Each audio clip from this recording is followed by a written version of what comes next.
Hi, this is Lynn Twyman with Courage Network, and thank you for joining us. I am very pleased to have with us Mildred Muhammad, survivor of domestic violence, advocate, and counselor. She is also the ex-wife of the late DC sniper.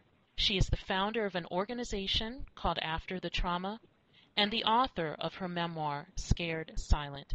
Mildred, thank you for joining us.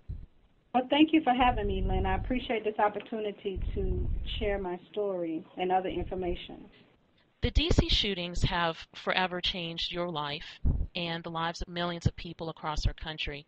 I want to talk about the years prior to the DC shootings where you were a victim of domestic violence.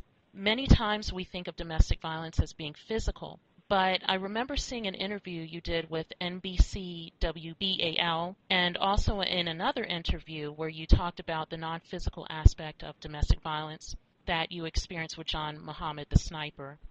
Can you tell us what non-physical domestic violence looked like for you in the years you experienced it? Well, the non-physical violence that I experienced was emotional and psychological. There was a lot of name-calling, blaming, shame because I didn't want people to know what was going on.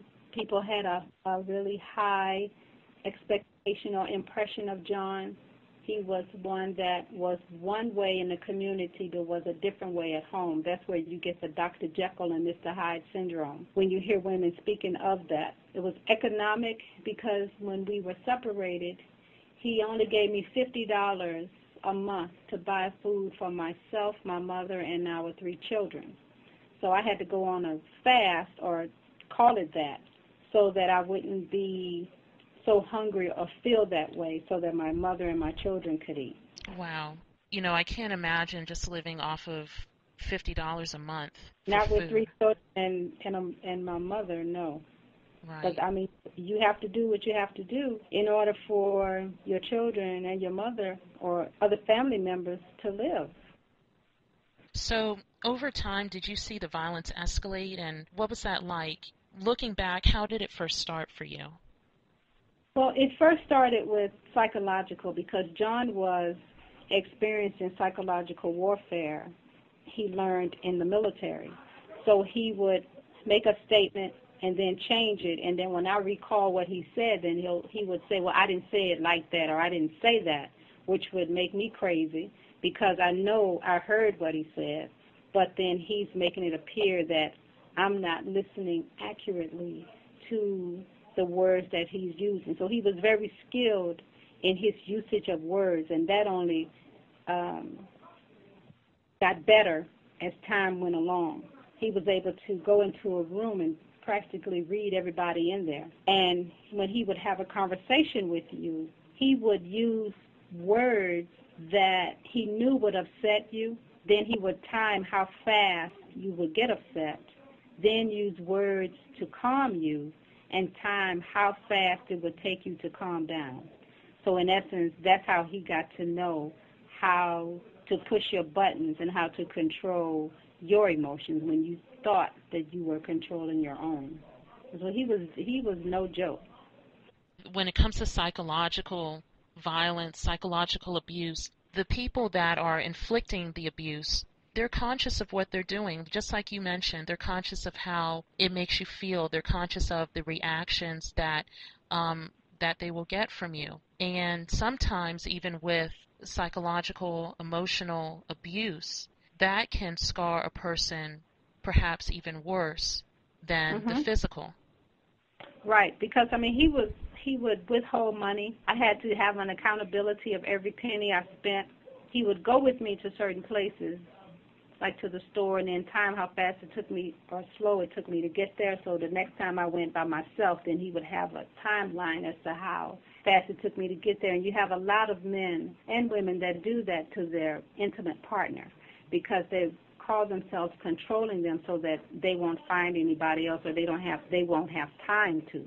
And that's an insecurity on their part that they're inflicting on other people. I think you brought out a good point to our conversation, and that is insecurity. I think victims need to realize that when a person abuses, they abuse for a reason, and that is, like you said, insecurity, and some other issues. Would you like to touch on some of those other issues and reasons why people choose to abuse? I think that they choose to abuse, for the most part, is they may have been in or seen domestic violence in their younger years, and now they have become the abuser. Isolation is when you take someone away from their family, or it appears that, you just want to spend time with this person, but they're really keeping you from being with your friends. And they make excuses like, well, why don't you spend more time with me? Why don't you stay home with me today? Until you see a pattern. And I think the most important thing is everybody does these things on some level. It's the point of, is there a pattern? And is the pattern keeping you from being the person that you need to be in this relationship?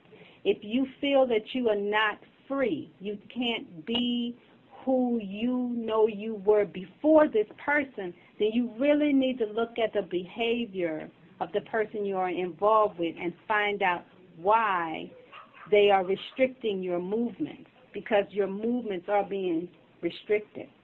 You could be intimidated, scared into submission of sexual acts or gestures, hurting your pet. Some people have weapons around the house, and they may pull it out and put it on the table. That's a form of intimidation. They could blame you for something that you have no control over. They may have had a bad day, and they come home and take it out on you.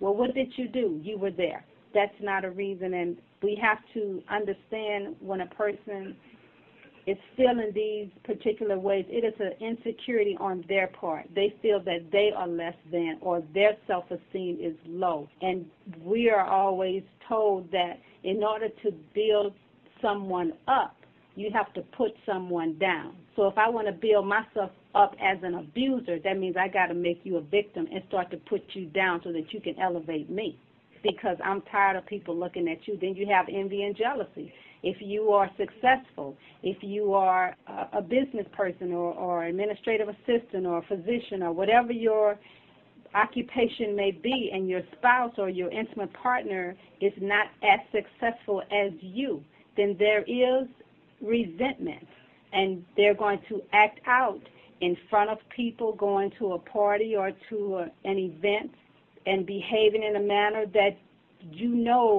or you're asking yourself, why are they doing that? Then when you get in the car, you're on your way home, now you're being accused of having an affair with one of your colleagues, or you're looking at this person in a romantic manner when you were just socializing. All of these factors play into insecurities, and you need to be aware of that person's insecurity so that it does not affect you.